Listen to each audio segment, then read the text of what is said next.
Educación al Día, espacio alternativo y pluralista del equipo sindical de educadores demócratas de Antioquia. Dirección General, Omar Arango Jiménez. Escúchelo de lunes a viernes a partir de las 7:30 de la noche en Somos Comunicación, Lucha y Servicio. Hola, ¿qué tal, amables oyentes de Educación al Día? Muy buenas noches. Les recordamos que este es el espacio radial del equipo sindical de educadores demócratas del departamento de Antioquia. Mi nombre es Karina Arango Carbonó y hasta ahora les doy la bienvenida a este espacio radial para la educación y temas de actualidad. A esta hora saludamos a quienes nos sintonizan a través de www.educacionaldia.com.co, también a través de nuestro canal de YouTube Educación al Día. Bienvenidos.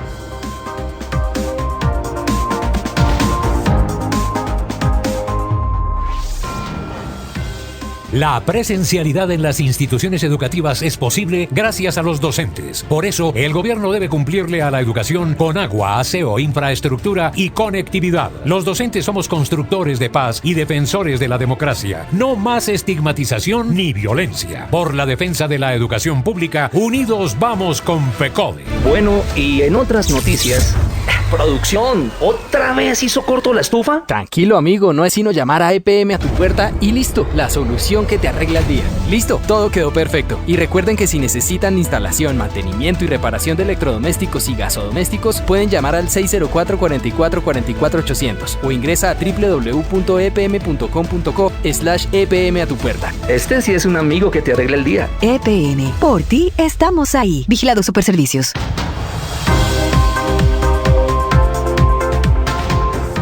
Este es su programa Educación al Día, espacio del equipo sindical de educadores demócratas, con el apoyo técnico sonoro de Fabián Henao Carmona y la dirección de Karina Andrea Arango Carbonó. Este 7 de abril se ha iniciado la Asamblea Estatutaria de Delegados de ADIDA, evento máximo de la organización sindical ADIDA filial de FECODE. Desde el Comité Ejecutivo de FECODE deseamos éxitos en sus deliberaciones y que todo sea por el bien del magisterio colombiano y de la educación pública.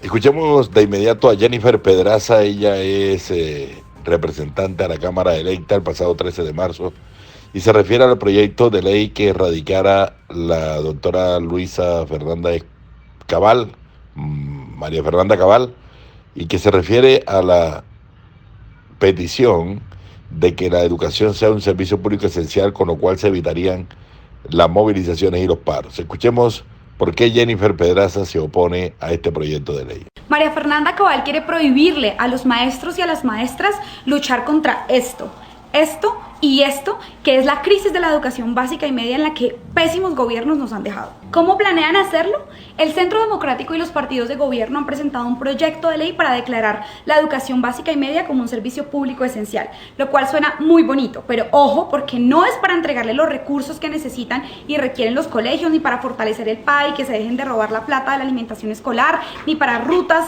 y transporte como lo han pedido los maestros y las maestras desde hace décadas, sino para prohibirle a los profes que precisamente marchen para conseguir estas condiciones. Esto es un descaro, sobre todo porque son los maestros y las maestras quienes han tenido que movilizarse contra las pésimas medidas de gobiernos como este, para que haya cosas básicas en los colegios como agua potable, para que se les dejen de caer los techos, o para que dejen de poner a los niños y a las niñas a rotarse en la foto el refrigerio, porque ni siquiera hay alimentación digna para la infancia en Colombia, y además porque este gobierno decidió incumplir los acuerdos que se pactaron con FECODE para promover una reforma constitucional que le asignara mayores recursos a este sector. Más aún cuando Colombia le debe tanto al magisterio colombiano y a FECODE. Recordemos que es gracias a ellos y ellas y a los distintos sectores sociales que se conquistó la gratuidad en la educación básica y media, y además que no se privatizó este sector, a diferencia de lo que hizo el gobierno de César Gaviria en materia de salud con la Ley 100. La Ley General de Educación ha sido una conquista del movimiento social y es por eso que les molesta tanto al Centro Democrático que haya un sector que ha sido la columna vertebral del movimiento social, y por eso es que hay que defender a FECODE luchando contra este proyecto de ley. Por eso desde el Congreso de la República vamos a estar llamando la atención de los medios de comunicación y del movimiento social para que nos movilicemos para derrotar este proyecto de ley, pero además es fundamental que salgamos a votar a la presidencia para poner un proyecto que sea parte de todos los partidos tradicionales y del Centro Democrático, pero que también defienda nuestro derecho a sindicalizarnos y a organizarnos, y por supuesto al magisterio colombiano y a FECODE. Bueno, y en otras noticias... Producción, ¿otra vez hizo corto la estufa? Tranquilo, amigo, no es sino llamar a EPM a tu puerta y listo, la solución que te arregla el día. Listo, todo quedó perfecto. Y recuerden que si necesitan instalación, mantenimiento y reparación de electrodomésticos y gasodomésticos, pueden llamar al 604-4444-800 o ingresa a www.epm.com.co/EPM a tu puerta. Este sí es un amigo que te arregla el día. EPM, por ti estamos ahí. Vigilado Superservicios. La presencialidad en las instituciones educativas es posible gracias a los docentes. Por eso, el gobierno debe cumplirle a la educación con agua, aseo, infraestructura y conectividad. Los docentes somos constructores de paz y defensores de la democracia. No más estigmatización ni violencia. Por la defensa de la educación pública, unidos vamos con FECODE.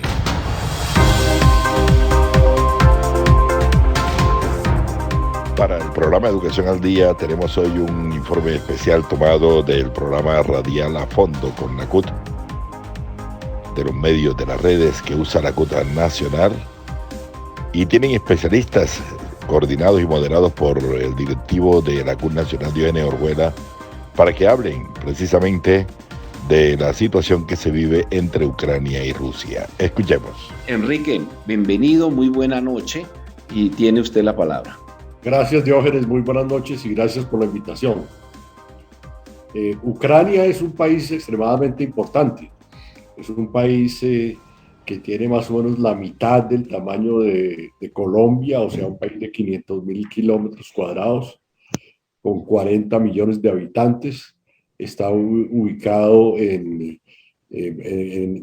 la costa del Mar Negro.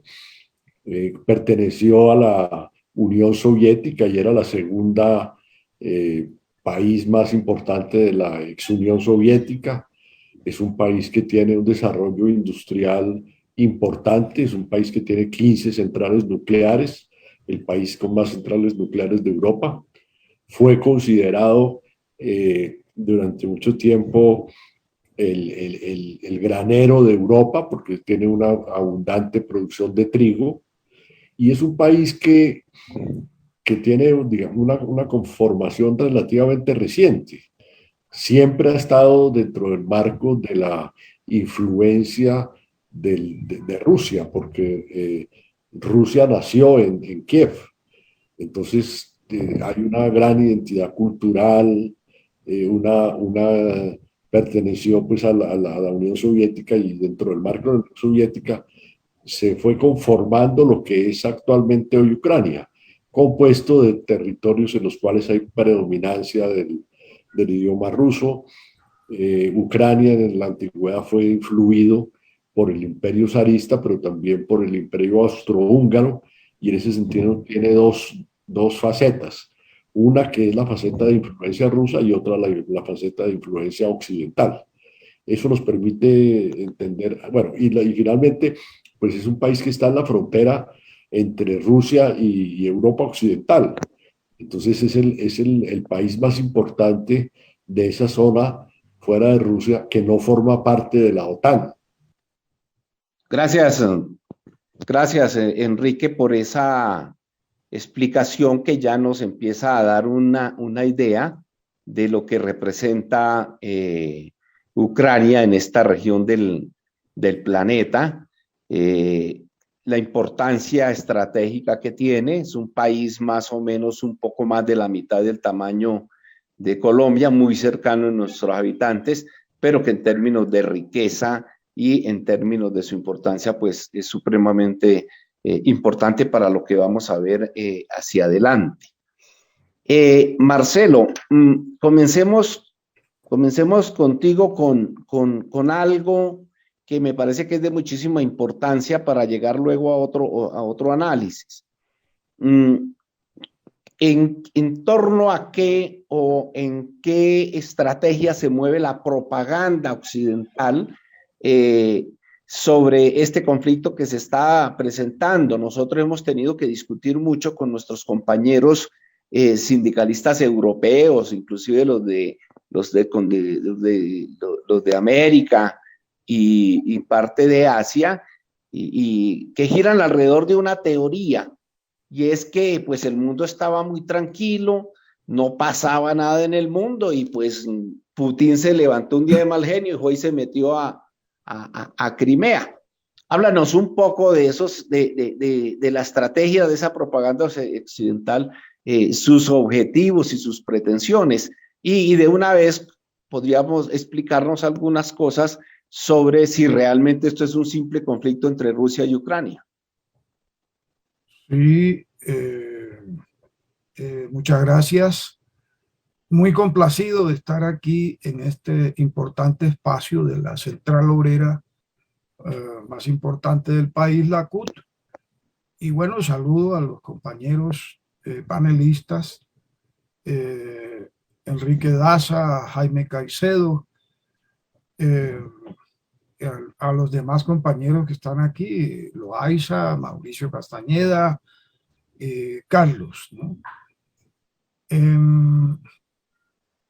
Bueno, creo que podemos empezar esta reflexión señalando un importante contraste, de manera que se pueda discernir la verdadera raíz del conflicto. En el mundo existen hoy, están desarrollándose alrededor de 18 guerras. Distintos institutos de estudios de estrategia y actividades militares recogen entre las más importantes estas 18, 19 conflictos bélicos, sin que signifique que no haya algunos otros. Camerún, Etiopía, Mali, Mozambique, el lago Chad, el Sahel, la República Centroafricana, la República Democrática del Congo, Somalia, Darfur, Sudán del Sur, Myanmar, Birmania, pues Irak, Siria, Yemen, bueno, y ese conflicto que viene desde el final de los años 40, el conflicto árabe-israelí. Aquí de bulto, cualquiera puede percibir una cosa. Solamente a raíz de este conflicto hay, digamos, una gran conmoción mundial y una ofensiva mediática que está dirigida a presentar, y así efectivamente ha sucedido, a el régimen soviético, digamos, como el malo, el villano del escenario mundial, acusándolo incluso de crímenes de guerra. Sin embargo, nosotros vemos que cualquiera puede constatarlo, que en estos países, especialmente los africanos, y por supuesto lo que padece el pueblo de Palestina, hay una verdadera tragedia humanitaria con desplazamientos muy dramáticos, tremendos de la población, tanto internos como hacia el extranjero, ¿no? Eso ha hecho que el Mediterráneo se haya convertido, como se ha dicho, en la fosa más grande del mundo, por ese movimiento migratorio que empuja a la población del tercer mundo hacia los países centrales de Europa, la guerra y, por supuesto, las condiciones de pobreza en que vive. Hay unas cifras de muertos, ¿no?, de mutilados, de heridos e incluso de desintegración de naciones. Este fue el caso de Libia. Es decir, grandes tragedias que han afligido a los pueblos, a nuestros pueblos, y que digo, repito, como cualquiera puede percibir, no tienen la resonancia en el aparato mediático de Occidente como lo está teniendo, lo ha tenido el conflicto ruso-ucraniano. Establecida este contraste, podemos inferir sin mayor dificultad por lo menos en un interrogante. Es que los muertos, ¿no? Es que las mujeres y los niños, ¿no? Los ancianos y por supuesto el conjunto de la población civil que muere, que sigue muriendo en estos países, ¿no? No tiene el mismo valor que los niños, que las mujeres, que la población civil de Ucrania, puesto que, es decir, viene al caso la pregunta porque, pues, puesto que no se le otorga la misma dimensión, ¿no? La misma difusión, no hay la conmoción que los medios de Occidente, los medios de comunicación de Occidente están propalando en este momento con respecto al conflicto que nos ocupa, al de Ucrania, al de Rusia y Ucrania. Es como si las víctimas mortales o que sufren las consecuencias en sus vidas de manera dramática en el continente africano, en Asia, no tuvieran la misma importancia, fueran como dijo algún crítico, menos humanos, ¿no? Que los humanos que están ubicados, los humanos de un país de raza blanca, europeo, ¿no? Como está sucediendo en este momento a raíz del conflicto que comentamos, ¿no? ¿Por qué será? ¿No? Es decir, aquí se ve un criterio abiertamente parcializado, notablemente parcializado, en el que se puede ver pues que estos son países del tercer mundo, estos a cuya tragedia humanitaria no se les concede la importancia, la tremenda importancia que revisten estas tragedias a raíz de las guerras que hay en sus territorios. ¿Por qué será? La respuesta no es muy difícil porque los antecedentes de esta guerra pues, no son tan frescos, no se originaron en diciembre del año pasado y se desataron pues a finales de marzo cuando el ejército soviético entra en el territorio ucraniano. Por el contrario, estos antecedentes vienen de muy atrás. Vienen desde que ocurrió ese acontecimiento que nos arrojó a un nuevo periodo de la historia mundial, que fue el colapso soviético y la desintegración de la Unión Soviética.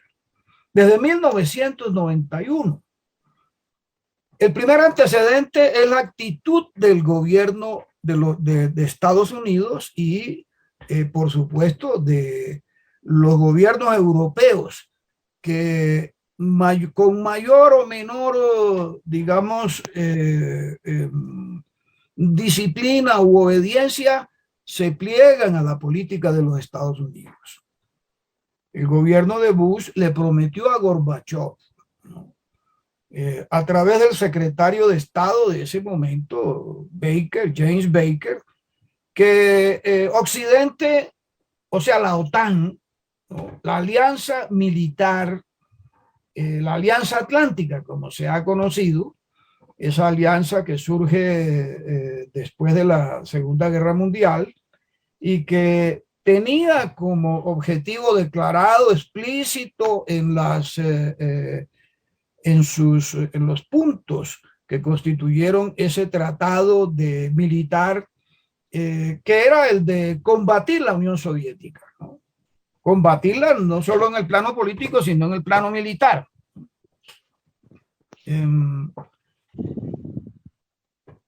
Digo que Estados Unidos le prometió a Gorbachov en ese momento que no se movería una pulgada las tropas de la OTAN hacia el este. Es decir, un engaño completo a Gorbachov, ¿no? Y acto seguido, a finales de los años 90, empiezan, pasando completamente por encima de esta promesa, a incorporar los países del antiguo bloque soviético de Europa Oriental a la Alianza Atlántica, al pacto militar de la OTAN.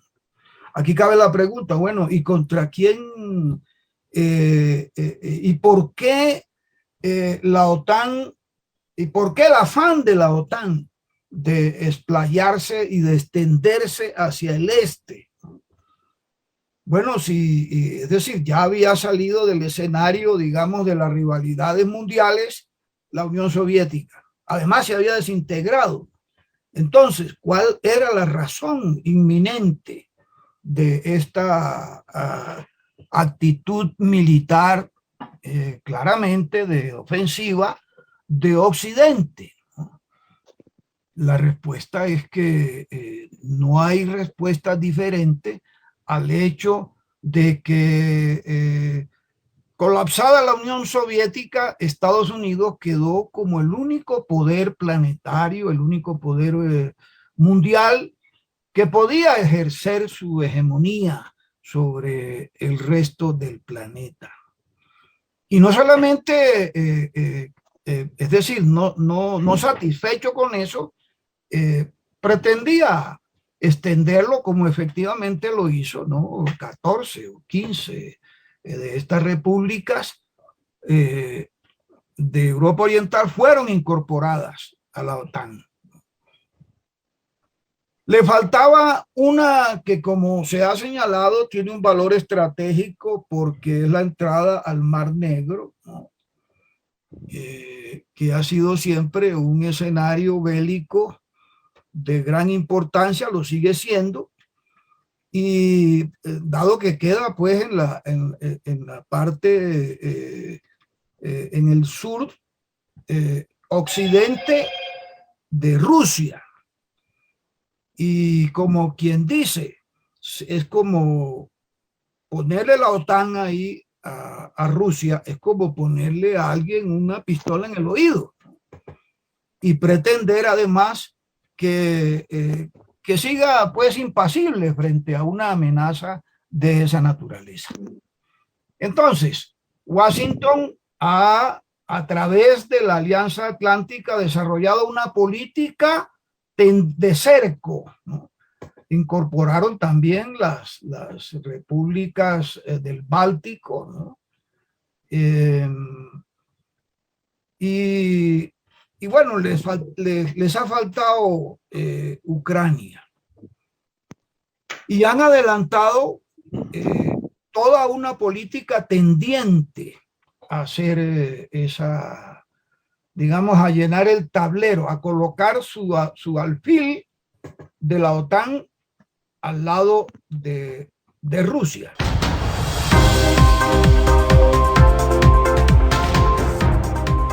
Amables oyentes, hemos llegado al final de nuestro programa Educación al Día. Les recordamos que este es el espacio radial del equipo sindical de educadores demócratas del departamento de Antioquia. Les recuerdo que soy Karina Arango Carbonó y agradecemos a todos por su sintonía.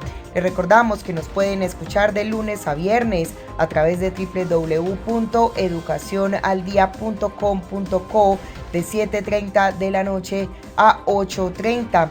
También pueden sintonizarnos a través de nuestro canal de YouTube. Feliz noche para todos.